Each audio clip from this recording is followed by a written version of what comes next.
Good morning, everybody. What I've got here is I've got one of my train case carrier trays. As you can see, it's on the track already.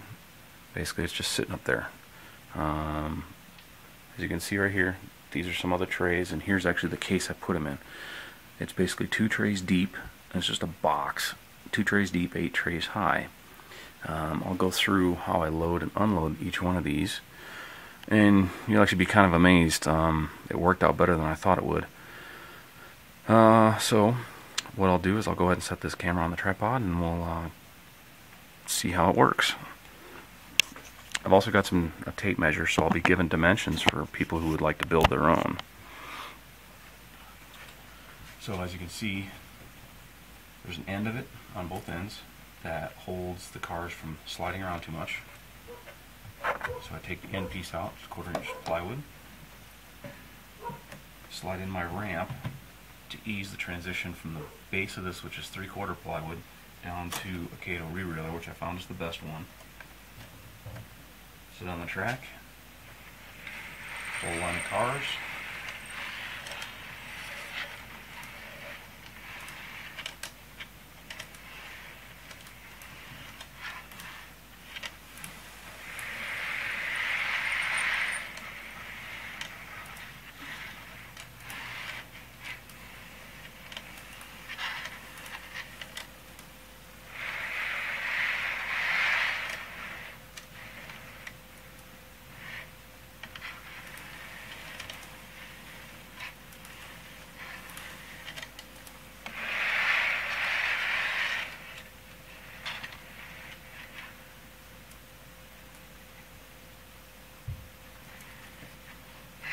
So all I'm doing is I'm just sliding the cars out of the case and right onto the tracks on this re-railer. As you can see, it works really fast. Unit trains are real good for this. Regular manifests work as well too, but you'll need something to take up extra room. Like you see here, I've got a coil car that's got about 1.5 inches of room here at the end.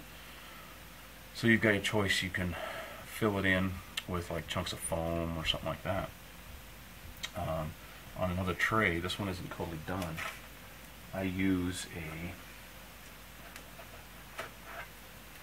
chunks of leftover road bed that I just either use Woodland Scenic's foam tack glue or Eileen's tacky glue, and I just tack it right to the plywood, and it sits on the end, and it creates a bumper for the couplers to hit.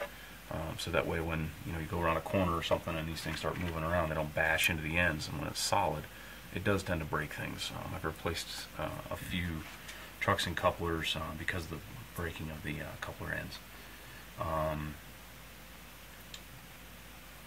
When I go through and load and unload these things, obviously you set this whole thing on the track. If you have a dedicated setup yard, you can just set this thing at the end of your yard, have your yard here, and then when you want to take a train off or on, you just set this tray down, pull the end off, roll it in or roll it out, and you just change the whole train. These trays hold on average between 50 and 70 cars, depending on the era you run. Obviously, older cars, 40-foot cars, whatever, you'll get a lot more of them in it. The length of these is determined by whatever kind of train you're going to run. I generally make these the best use of plywood size. It's not always the best for the cars, so sometimes I have to balance the use of plywood versus the cars. This one was set up to run the Kato double stacks, that way I could run 2 of them. Inside, so from stop to stop, it's 31 5/8 long, and that works out pretty well for these Kato double stacks. I've got another length that I set up for doing the Kato Bethgons, which are the Bethgons, a little bit shorter in length. It works out well for that, but I found the longer ones, obviously you get more cars in them. But this gets in 6 of the well cars, which is the 3 units, and it holds 9 across. Spacing wise, it goes 7/8 of an inch, 1/4 inch groove. As you can see, 1/4 inch groove, then 7/8, 1/4 inch groove, 7/8, 1/4 inch. I use a pre-finished plywood, so it's real slick. That way everything just kind of slides right on it. I don't use any of the composite core plywood, the 3/4 stuff, because on the ends you've got little groove you got to put in it, and when it's real narrow like that, the composite core stuff tends to break and it doesn't work real well. I bevel the ends of these as well right here, and that's where, you know, as your cars are coming in like this, they might bump that, and if it was sharp, it may rip something off. Once I beveled these, you know, just took a little sander and rounded them over, I haven't had a problem with doing any of that. As far as reloading it, it's just pretty simple. You just come up that re-railer and you just slide the cars right in. I generally leave them all coupled together because, as you can tell, when they're coupled together, you can slide them right in. You don't have any problems keeping them in line, and then you can get them out real fast too.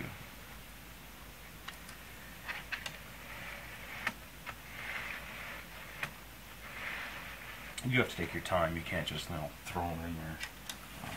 It doesn't work so well when you do that. You do tend to break stuff.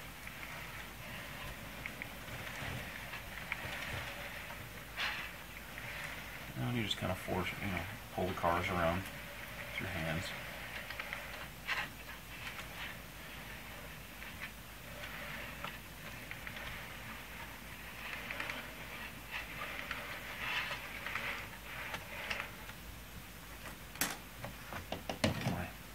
Up with my end stop in, and there you go. You got a whole tray. Generally, I can load and unload a whole tray in under 5 minutes. As far as like a big train show, you know, we go to shows quite a bit, and you got some shows where we use a lot of cars. So here's that end detail right here, where it's a 1/4 inch from the end, and it's a 1/4 inch down. Okay, because if you look real close, when I set this big plywood piece on here, it sits so there's no ramp of, you know, a big jump like this, because if it was, then it would affect the cars as they roll in and out. So this piece is a 1/4 inch in, but it's also cut a 1/4 inch down, and then the groove behind it's a 1/4 inch, and it's a total of a 1/2 inch down. So when you take your plywood end piece and set it in there, it slides right in, and you know, it moves around a little bit. I've never had one come out when I transport these, and we transport them by a U-Haul truck or a van or whatever. But anyway, that's how we move a lot of cars. It's a really handy thing. It's not the cheapest thing to build.